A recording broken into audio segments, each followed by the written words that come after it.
What's up? We are live. Four questions have come in today. Let's jump right into them. First one, what are the next steps after signing an agreement of purchase and sale from a buyer? So next step, once the agreement is signed and accepted by both parties, that's when you want to get the deposit in. And the deposit's going to show your good faith in the transaction. Uh, Also too, like you can either put in the agreement that the deposit will be submitted with the offer, and in that case you get the bank draft, we send it in with the offer, or the deposit due within 24 hours of signing upon acceptance. Or I mean, the other option is that it's an agreed upon date, but not super common these days. Typically it's either with the offer or within 24 hours, so you're going to want to get that deposit in. So that's number one. Number two, once the deposit's in and the deal is secured, then we're going to, if there's conditions on the property, we will start taking care of those conditions. So if there's a financing condition, that's number one. You're going to want to get, the financing condition taken care of. There's no sense of moving on to an inspection if the financing doesn't go through. So get that financing condition first. If it's a condo, you're going to want to get the status certificate taken a look at with the lawyer. If there is a inspection clause, you're going to want to get the inspection done within certain time frame. So all these conditions are set up to get taken care of within a certain time frame, and that's our job. As a realtor, we help you navigate this process as well. So agreements accepted, then deposit gets in, and then take care of the conditions. Once the conditions are taken care of, then the deal becomes what we call firm. That means that the conditions have been satisfied, and if they're to your liking, and we're not going to get into going back on things from the inspection or anything like that, but we're just going to talk, like, if that's even necessary. Many times it's not. We're not going to get into that kind of stuff, but if that's the case, then we move forward to getting ready for closing, and that, depending on the timeline between when the property will close and when the offer date and the property will closes, that's when we start getting things organized for the closing. Next question was, what are my responsibilities, due diligence as a buyer after I sign an agreement? So yeah, all those things are, once these questions definitely go hand in hand, and once the process to closing keeps going, then basically you're gonna be in contact with your mortgage broker and your lawyer the entire process. They're going to find some key dates that are going to work to sign the paperwork, dates to get the rest of the deposit in. So typically on acceptance, you're going to put a 5% deposit. That's pretty standard here in Toronto. It could be more, of course. It also could be less, but typically, let's say on average 5%.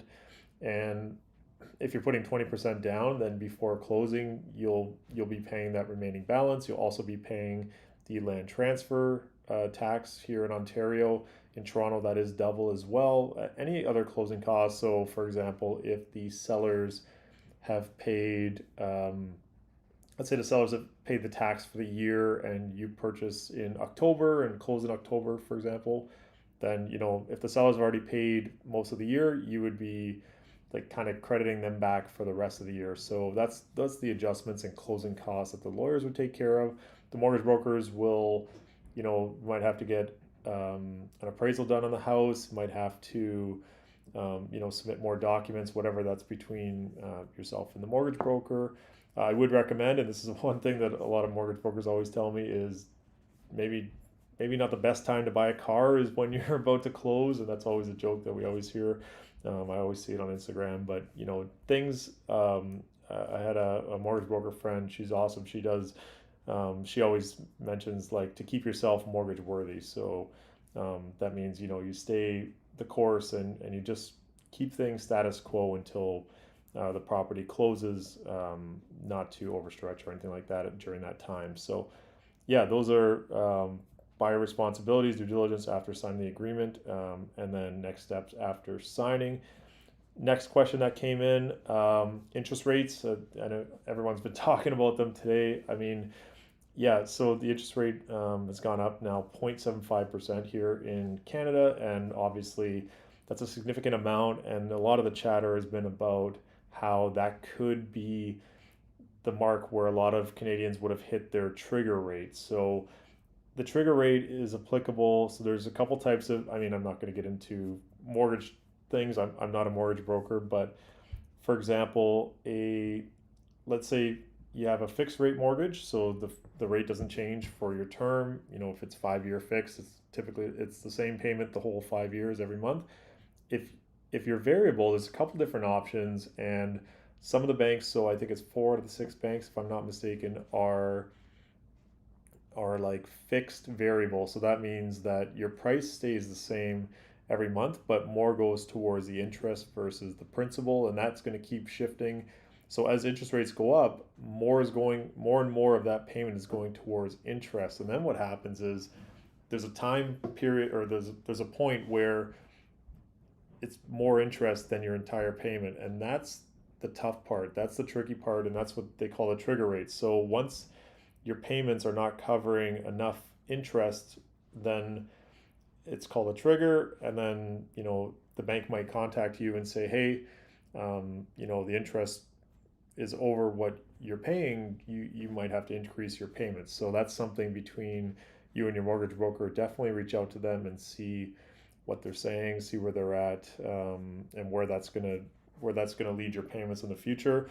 There's also variable where your payments increase as the rate increases. So if the rate goes up 0.75%, then your payments also going to go up at the same time. So that's that's essentially where we're at today. Things went up 0.75. Obviously, it's not going to make properties more affordable because now the monthly payments are going to keep going up. So even if prices drop, and if they have been dropping, as I've talked about a few times, even if prices keep dropping, the monthly is still expensive to keep up with the prices. So the price drops, but the monthly is the same. I did a post the other day, and that was before the rate hike. But even around a 5% interest rate, which kind of seems where a lot of the fixed are right now, the monthly payment was equal at $770,000 of a purchase price right now versus $1 million in February at 2.5% interest rate. That being said, well, the next question is it making things more affordable? Monthly, no. But one thing I will say is that it's about even, well, let's say not even, but on a month to month basis, the cost is about the same as where it was before, even with prices coming down. Now, that being said, I do prefer a lower purchase price. And the reason being, like, even though the monthly is the same, the lower purchase price is way better in a sense that, like, you don't need as big of a down payment. So the comparison I used was $1 million versus 770. So on 770, I think it was just about a $50,000 difference in down payment initially on 20% down. And then you're also, in Canada, in Ontario especially, like, if you're purchasing this property as your primary residence, it's tax-free income when you go to sell it. So if if you're purchasing for $230,000 less, that's a $230,000 tax-free runway if that property goes back to $1 million. So that's a big gap in price point, and the land transfer is also less as well. So your initial purchase price, your initial purchase, like down payment and land transfer and stuff, is cheaper, which is great. Your monthly will be the same, but if the price is lower, I still think there's an advantage to that. So yeah, something to think about. And actually, there's another question just came in. Uh, have there been a lot of properties come up on the market this week?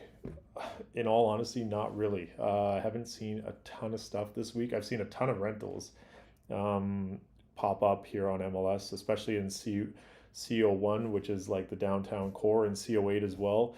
That's the CO1 is Dufferin to Yonge. If you add in CO8, it's basically Dufferin to the DVP, and both are from Bloor down to the water.